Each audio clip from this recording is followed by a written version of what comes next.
Hello everyone, आप सब कैसे हैं? मैं उम्मीद करता हूं कि बहुत अच्छे होंगे और अपनी पढ़ाई को बहुत अच्छे से कर रहे होंगे।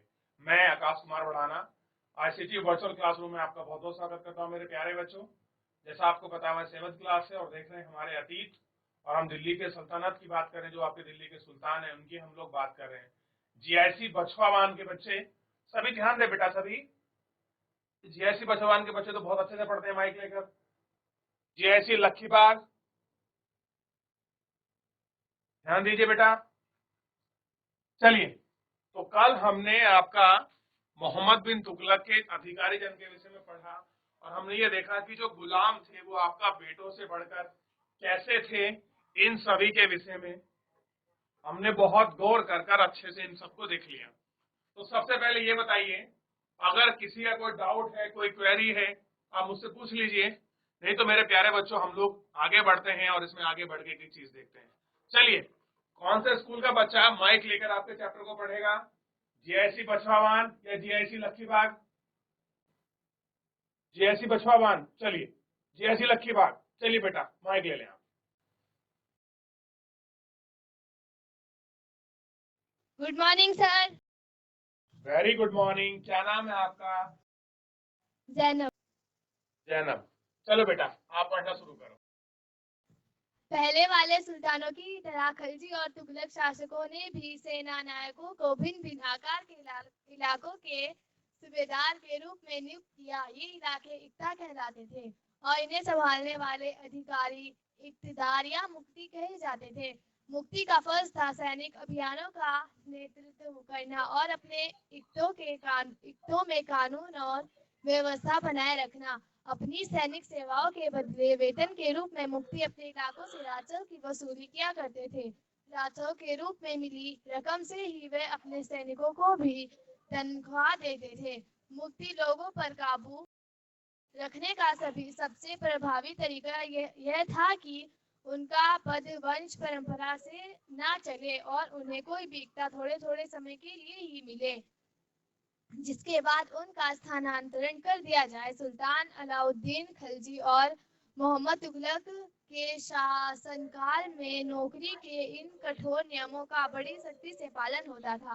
मुफ्ती लोगों द्वारा एक तिक्की के राजस्व की रकम का हिसाब देने के लिए राज्य द्वारा लेखाधिकारी नियुक्त किए जाते थे। इस बात का ध्यान रखा जाता था कि मुफ्ती राज्य द्वारा निर्धारित कर ही वसूले और देश संख्या के अनुसार सैनिक रखें। जब दिल्ली के सुल्तान शहरों से दूर आंतरिक इलाकों को भी अपने अधिकार में ले आए, तो उन्होंने भूमि के स्वामी सामंतों और अमीर जमींदारों को भी अपने सत्ता के आगे झुकने को बाध्य कर दिया। अलाउद्दीन खिलजी के शासनकाल में भू राजस्व के निर्धारण और वसूली के कार्यों को राज्य अपने नियंत्रण में ले आया। स्थानीय सामंतों से कर लगाने का अधिकार छीन लिया गया, बल्कि उन्हें भी कर चुकाने को बाध्य किया गया। सुल्तान के प्रशासकों ने जमीन की पैमाइश की और इसका हिसाब बड़ी सावधानी से रखा। कुछ पुराने सामंत और जमींदार राजस्व के निर्धारित और वसूली अधिकार के रूप में सल्तनत की नौकरी करने लगे। उस समय 3 तरह के कर थे। पहला कृषि पर, जिसे खराज कहा जाता था और जो किसान की उपज का लगभग 50% होता था। नंबर 2 मवेशियों पर तथा नंबर 3 घरों पर। यह याद रखना जरूरी है कि इस उपमहाद्वीप का काफी बड़ा हिस्सा दिल्ली के सुल्तानों के अधिकार से बाहर ही था। दिल्ली से बंगाल जैसे सुदूर प्रांतों का नियंत्रण कठिन था और दक्षिण भारत की विजय के तुरंत बाद ही वह पूरा क्षेत्र फिर से स्वतंत्र हो गया था। यहाँ तक कि गंगा के मैदानी इलाकों से भी घने जंगलों वाले ऐसे क्षेत्र थे जिनमें बैठने में सुल्तान की सेनाएं अक्षम थी। स्थानीय सरदारों ने इन क्षेत्रों में अपना शासन जमा कर लिया। अलाउद्दीन खिलजी और मोहम्मद तुगलक इन इलाकों पर जोर जबरदस्ती अपना अधिकार जमा लेते थे, पर वह अधिकार कुछ ही समय तक रह पाता था। बहुत बहुत धन्यवाद जीआईसी लक्खीबाग के बच्चों। आप बैठ जाइए बेटा, थोड़ा मैं समझा देता हूँ, फिर हम लोग इसमें आगे कंटिन्यू करेंगे। बहुत बहुत धन्यवाद। चलिए, सबसे पहले थोड़ा सा हम देखते हैं। देखिए, कुछ चीजें ऐसी मिलती हैं हमारी इन बुकों में जो आप बड़ी क्लासों में नहीं पाओगे, ठीक। और बहुत सारा छोटा छुपा हुआ रूप ही यहाँ बोलते हैं। आप कह रहे हैं कि जो पहले सुल्तान थे वो खिलजी और तुगलकों के ने भी आपकी सेना को विभिन्न आकार वाले इलाकों के सूबेदार के रूप में नियुक्त किया। देखिए, सबसे बड़ी बात है किसी क्षेत्र पर नियंत्रण करने के लिए दो प्रकार के जो था आपका लोगों को नियुक्त करते थे। एक वो जो आपका सैन्य नियंत्रण करे, हमने उसको सूबेदार कह दिया। जो राजस्व को कंट्रोलिंग करता था उसको हमने दीवान कह दिया। क्लियर है। अब इन्होंने क्या किया कि अपने नायकों को विभिन्न आकार यानी कि साइज में उनको डिवाइड किया कि कोई आपकी घुड़सवार सेना थी, कोई पैदल सेना थी। तो इस तरह से उन लोगों ने बांटा हुआ था और उसमें एक उन्होंने पद बनाया सूबेदार का। आज के समय में सूबेदार और इस समय का सूबेदार में बहुत अंतर है। क्लियर है। ये सूबेदार उस समय का सर्वोच्च पद था आपका सैनिक रूप में, जबकि आज अगर आप वर्तमान रूप में आप कंपैरिजन करोगे तो सूबेदार आपको आर्मी में देखने के लिए मिलेगा। तो आर्मी में सूबेदार भी एक अच्छी खासी पोस्ट होती है। क्लियर है। अब देखिए, होता क्या था कि इतनी बड़ी सेना को रखने के लिए उन्हें कुछ इलाके उनको देते थे, इलाके, और जो इलाके उनको मिले उसको बोलते थे इक्ता। इक्ता का मतलब होता था सुल्तान द्वारा सैनिकों को दी गई भूमि को इक्ता कहते थे बेसिकली, ठीक। और जो सैनिक इक्ता को संभालते थे वो थे इक्तादार या मुफ्ती, मुफ्ती। तो इक्तादार कौन हो गए? जो सैनिकों को वेतन के बदले में जो आपकी भूमि मिल रही है वो होगी इक्ता। मुफ्ती का फर्ज था, यानी कि जो आपका जो इक्तादार है, जो आपके जमीन को कंट्रोलिंग कर रहे हैं, जो आपके जमीन की देखरेख कर रहे हैं, जो उनको बादशाह ने दी है, उनका क्या फर्ज था कि सैनिक अभियानों का नेतृत्व करना। यानी कि जो भी आपके सैनिक अभियान होंगे, सैनिक अभियान का मतलब अगर दिल्ली से बादशाह को बीजापुर की तरफ आपकी सेना भेजनी है, गोलकुंडा यानी कि साउथ की तरफ आपकी सेना भेजनी है, या फिर आपका बरार, आपका वारंगल और आपका बंगाल और सिंध के पार्ट में अगर सेना भेजनी है तो उनका वो क्या करे, नेतृत्व करे, यानी कि उनको लीड करे और अपने इक्ताओं में कानून व्यवस्था बनाए रखे।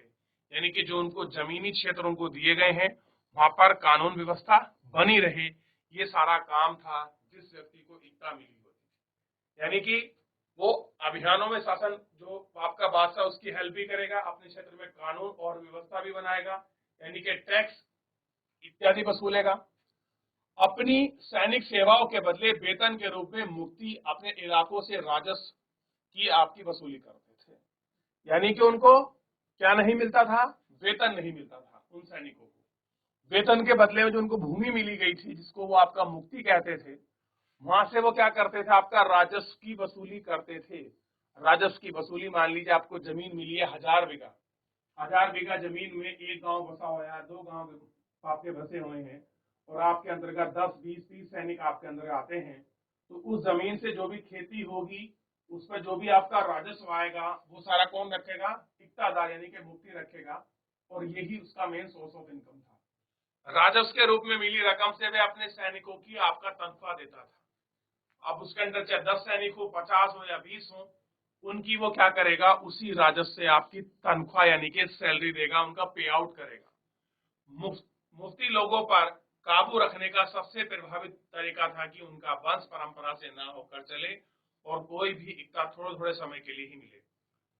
अब इन्होंने क्या किया कि अगर आपको इन पर नियंत्रण रखना है तो बेस्ट ऑप्शन है कि इनको वंश परंपरा के आधार पर मत बनाइए। यानी कि मैं इक्तादार हूं, मेरा बच्चा इक्तादार नहीं बनेगा, मैं 4, 5 साल 10 साल के लिए इक्तादार आपका हो सकता हूं, लेकिन लंबे समय के लिए नहीं हो सकता।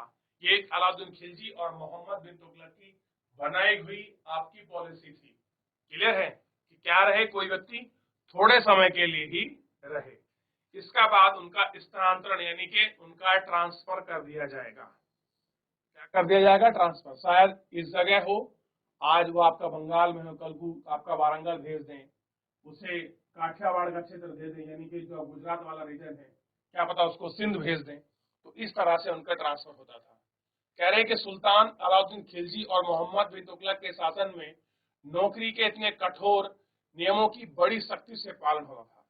यानी कि 2 ऐसे शासक हैं जिन्होंने दक्षिण भारत के अभियान के लिए इतनी बड़ी सेना रखी थी, उस सेना को रखने के साथ साथ उन्होंने क्या नियम बनाया था कि नियम ये भी था कि चाहे कुछ भी हो जाए, लेकिन हम लोग अपने यहाँ के जो नियम हैं वो आपका कठोर रूप से बहुत अच्छे से हम उनको तो आपका फॉलो कराएंगे, और वो लोग आपका फॉलो कराते भी थे। क्लियर है?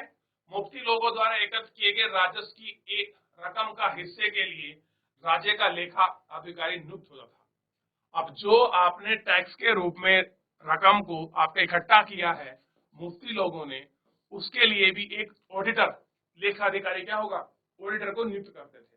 यानी कि आपने कितना टैक्स वसूला है, कितना आपने सैनिकों को दिया है, और उसमें से कितना आपको बच गया, इन सारा का जागरण, मतलब जितना भी आपका ब्यौरा है वो सब उनके पास रखा जाता था। इस बात का ध्यान दिया जाता था कि मुफ्ती राज्य के द्वारा निर्धारित कर ही वसूले और तय संख्या में के अनुसार ही सैनिक रखें।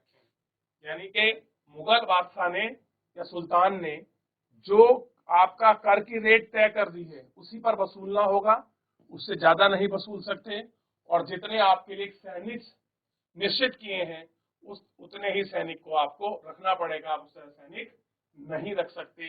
ये नियम थे किसी एक इक्तादार को। तो आपको समझ आया कि सैनिकों को वेतन के बदले भूमि देकर, क्या कह रहे हैं कि सैनिकों को वेतन के बदले भूमि देकर जो हम लोग आप कर रहे थे, उनको क्या कहा गया, इक्तदार या मुफ्ती कहा गया। उसके जो नियम थे वो हमने उनको देख लिया कि एक को सूबेदार के पास कुछ निश्चित संख्या में सैनिक होते थे, उन्हें जमीन दी जाती थी जिस पर वो खेती करते थे उनके परिवार या वो लोग, तो उससे टैक्स वसूला जाता था, उसी टैक्स से उन लोगों को आपका सैलरी दी जाती थी। एक आपका ऑडिटर होता था उस समय का लेखा, वो सारा चीज का ब्यौरा रखता था। जब दिल्ली के सुल्तान शहरों से दूर आंतरिक इलाकों में कोई अपना अधिकार में लेते थे, उन भूमि के स्वामी सामंतों और अमीर जमींदारों पर अपनी सत्ता के आगे झुकाने के लिए बाध्य कर देते थे। मान लीजिए कि दिल्ली के सुल्तान ने बंगाल पर अपना नियंत्रण कर लिया, बंगाल पर नियंत्रण कर लिया, तो वहां पर जो बड़े बड़े भूस्वामी उनको सामंत और अमीर जो आपका जागीर आपका जमींदार उनको कहा गया, उनको मजबूर किया गया अपने आगे सत्ता के आगे झुकने के लिए। अलाउद्दीन खिलजी के शासनकाल में भू राजस्व को निर्धारण और वसूली कार्य के लिए राज्य अपने नियंत्रण में ले लिया।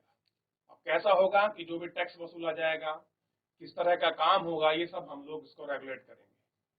अब आगे कह रहे हैं कि स्थानीय सामंतों से कर लगाने का अधिकार छीन लिया गया, और जो भी आपका लोकल एरिया में आपके सामंत थे, जमींदार थे, वो जिस हिसाब से अपना टैक्स वसूलते थे वो अब उस हिसाब से नहीं वसूल सकते, बल्कि उन्हें क्या करना होगा, जो सुल्तान आपका तय करेगा वही कर उनको वसूलना पड़ेगा। उन्हें भी स्वयं कर चुकाने के लिए बाध्य किया गया, और बाद में उन्हें क्या कर दिया कि आप भी टैक्स भरिए। सुल्तान के प्रशासकों ने जमीन की पैमाइश की। आप देखिए, सबसे पहले इसी समय में जमीन को मापने तोलने की इकाई जो बनी है वो बनी है आपका जरीब। देख लीजिए, जरीब एक पैमाइश की इकाई है। आप देखते हो जो गांव में पटवारी आता होगा या कानू को, वो अपने बैग में से एक लोहे की चैन जैसी निकालते हैं, जंजीर टाइप में। क्लियर है? बीच में कड़ियां होती हैं, उसमें कुछ निशान लगे होते हैं। ठीक है, तो उस समय क्या आई आपकी, सुल्तानों के जो आपके शासक थे उन्होंने जमीन को मापने के लिए एक पैमाइश बनाई। जैसे आज हम लोग नाली में, एकड़ में, किले में, बीघे में, गज में, स्क्वायर फीट में, मीटर में, इस तरह से प्लॉट या खेत की जो है आपकी पैमाइश करते हैं। कुछ पुराने सामंतों और जमींदार राजस्व के निर्धारण और वसूली अधिकारी के रूप में सुल्तान के यहाँ नौकरी करने लगे।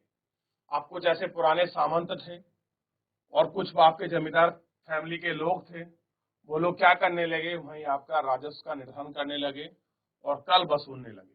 ठीक, और इस समय आपका 3 तरह के टैक्स आपके लिए जाते थे। एक टैक्स था जो आपका कृषि पर लगता था, उसको बोलते थे खराज, यानी कि कृषि पर लगने वाले कर को हम लोग खराज कहते थे। ठीक, और जो किसान की उपज का 50% था। कोई आपसे पूछ ले कि खराज आपका फसलों पर कितना लगता था, तो आपको पता होना चाहिए कि 50% आपका खराज लगता था। ठीक, और मवेशियों पर, अगर आप जानवर रखते हैं, गाय, भैंस, भेड़, बकरी, तो उस पर भी टैक्स देना पड़ेगा, और जो घर है उस पर भी आपको टैक्स देना पड़ेगा। अब आप मुझे बताइए कि वर्तमान समय में इन तीनों चीजों पर टैक्स लगता है कि नहीं लगता है? तो मुझे बताइए, क्या वर्तमान समय में कृषि पर टैक्स लगता है? उपज पर? हाँ, क्या हम कर देते हैं? अगर कर देते तो हाथ खड़ा कीजिए एक बार। एग्रीकल्चर पर क्या हम लोग मवेशी रखने पर कर देते हैं? घरों पर कर देते हैं क्या हम लोग? तो हाँ, हम लोग हाउस टैक्स भरते हैं, और हाउस टैक्स हमें किसे चुकाना पड़ता है?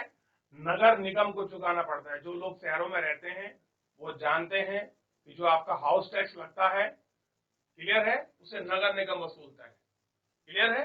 ये आपको पता होना चाहिए। आगे देखिए, यह याद रखना जरूरी है कि इस उपमहाद्वीप का काफी बड़ा हिस्सा दिल्ली के सुल्तानों के अधिकार से बाहर ही था। ऐसा नहीं कि सब पर उन्होंने आपका शासन कर रखा था, नहीं, दिल्ली के सुल्तानों से बहुत बड़ा हिस्सा अभी भी बाहर था। अब इतना बड़ा भारत था, क्लियर है? ये देखिए, इस वाले क्षेत्र में तो वो कहां तक पहुंच पाए थे? इस वाले क्षेत्र तक ही, बाकी नीचे का बचा हुआ था। ठीक, और अगर मैं बात करूं इस क्षेत्र की, ये जो है पूर्वी उत्तर भारत, तो इसमें भी ये कहां तक चले गए थे?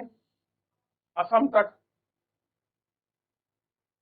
कुछ नीचे के पार्ट में आपका शासन किया था, और सबसे ज्यादा कहां शासन कर रहे थे? ये तो वर्तमान वाला भारत है, यहाँ पर आपका ज्यादा आपका शासन करते थे। क्लियर है? ये खासकर गंगा यमुना का और सिंध का जो क्षेत्र था, नदियों के बीच का, बेसिकली 7 नदियों का जो क्षेत्र था, उन्हीं पर आपका शासन करते थे। ठीक, और बाद में पूरे क्षेत्र में स्वतंत्र हो गए कि गंगा के मैदानी इलाके में घने बसे जंगल वाले ऐसे क्षेत्र हैं जिनमें पैठान में सुल्तान की सेना असक्षम थी, यानी कि जहां पर आपकी सेना जो है आपकी नहीं घुस पाई, नहीं एंट्री कर पाई। ठीक, स्थानीय सरदारों ने इन क्षेत्रों को अपना शासन जमा लिया। अलाउद्दीन खिलजी और मोहम्मद तुगलक इन इलाकों पर जोर जबरदस्ती अपना अधिकार जमा लेते थे, पर वहां अधिकार कुछ ही समय तक रह पाता था। अब सुनिए, जो लोग आपका गंगा के मैदानी क्षेत्र में रहते थे, तो वो लोग मुगल बादशाहों की, आपकी सेनाओं को ज्यादा लंबे समय तक आपका टिकने नहीं देते थे, ना वो राजस्व देते थे। अगर मान लीजिए कब्जा हो भी गया तो 2-4-6 महीने वहां से उनको भगा देते थे, और खुद ही आपका मालिक बनकर वो क्षेत्र में आपका रहते थे। चलिए, अब कौन खड़ा होगा आगे बढ़ने के लिए? जीआईसी लक्की बाग, चलिए बेटा आप ही खड़े हो जाइए। सरदार और उनकी किलेबंदी। अफ्रीका देश मोरक्को से 14वीं सदी से में भारत आए यादूता ने बतलाया है कि सरदार कभी कभी चट्टानी उबड़ खाबड़ पहाड़ी इलाकों में किले बनकर रहते थे, और कभी कभी बांस के झुरमुटों में। भारत में बांस पोला नहीं होता, यह बहुत बड़ा होता है। इसके अलग अलग हिस्से आपस में इस तरह से गुंथे होते हैं कि उन पर आग का भी असर नहीं होता, और वे कुल मिलाकर बहुत ही मजबूत होते हैं। सरदार इन जंगलों में रहते हैं जो इनके लिए किले की प्राचीन का काम देते हैं। इस दीवार के घेरे में ही उनके मवेशी और फसल रहते हैं। अंदर ही पानी भी उपलब्ध रहता है, अर्थात वहां एकत्रित हुआ वर्षा का जल, इसलिए उन्हें प्रबल बलशाली सेनाओं के बिना हराया नहीं जा सकता। ये सेनाएं जंगल में घुसकर खास तौर में तैयार किए गए औजारों से बांसों को काट डालती है। सरदारों की रक्षा व्यवस्था का वर्णन। चंगेज खान के नेतृत्व में मंगोलों ने 1219 में उत्तर पूर्वी ईरान में टाउन ऑफ ससियाना आधुनिक उज़्बेकिस्तान पर हमला किया, और इसके शीघ्र बाद ही दिल्ली सल्तनत को उनका धावा झेलना पड़ा। अलाउद्दीन खिलजी और मोहम्मद तुगलक के शासनकालों के आरंभ में दिल्ली पर मंगोलों के धावे बढ़ गए। इससे मजबूर होकर दोनों ही सुल्तानों को एक विशाल स्थानीय सेना खड़ी करनी पड़ी। इतनी विशाल सेना को संभालने प्रशासन के लिए भारी चुनौती भी थी। आइए देखें कि दोनों सुल्तानों ने इस चुनौती का सामना कैसे किया। बैठ जाइए, ध्यान दीजिए आप, बहुत अच्छा। देखिए, अफ्रीका एक देश है और एक अफ्रीका महाद्वीप भी है, ठीक। तो अफ्रीका देश या महाद्वीप से एक शहर है मोरक्को, और मोरक्को के एक यात्री हैं जिनका नाम है इब्न बतूता। बड़े फेमस हैं ये, बड़े प्रसिद्ध हैं। इन्होंने 14वीं शताब्दी के आसपास यानी कि 14वीं शताब्दी में भारत की यात्रा की, और उन्होंने बहुत सारे अपने यात्रा वृतांत, यानी कि जब वो यात्रा कर रहे थे, भारत को घूम रहे थे, तो उन्होंने बहुत सारे एक्सपीरियंसेस किए और उन एक्सपीरियंस को उन्होंने अपनी बुक में लिखा है। क्लियर है? आपको पता होना चाहिए, जितने भी आपके विदेशी इतिहासकार, विदेशी लोग भारत में घूमने के लिए आए हैं, उन्होंने भारत की विविधता को, भारत की संस्कृति को, भारत की परंपरा को, भारत के खान पान को, भारत के राजनीतिक, सामाजिक, आर्थिक तौर तरीकों को बड़े अच्छे से आपका डिफाइन किया है। तो कह रहे हैं कि चट्टानी, उबड़ खाबड़ पहाड़ी इलाकों में किले बनाते थे। कह रहे जो आपके सरदार हैं वो कहीं भी किले बना दिया करते थे। कभी वे बांस के झुरमुटों में, जो आपके बांस होते हैं उनके झुरमुट यानी कि झोपड़ी टाइप में बनती है, उसमें रहते थे। भारत में बांस पोला नहीं होता था, वह बहुत बड़ा होता था, यानी कि बांस की अच्छी कैटेगरी थी। अलग अलग हिस्सों आपस में इस तरह से गुथे होते थे कि उन पर आग का भी कोई असर नहीं होता था। कुल मिलाकर वे बहुत मजबूत थे। सरदार आपके इन जंगलों में रहते थे। इन इलाकों में आपका प्राचीन, जो आपके प्राचीन काम था, यानी कि पुराना जिस तरह से काम था उस तरह से ये करते थे। घरों की दीवारों पर आपका दीवार है, उन पर आपके मवेशी और आपके फसल रहते थे। यानी कि कुल मिलाकर जिस तरह से उनका जीवन था उसी तरह से चल रहा था।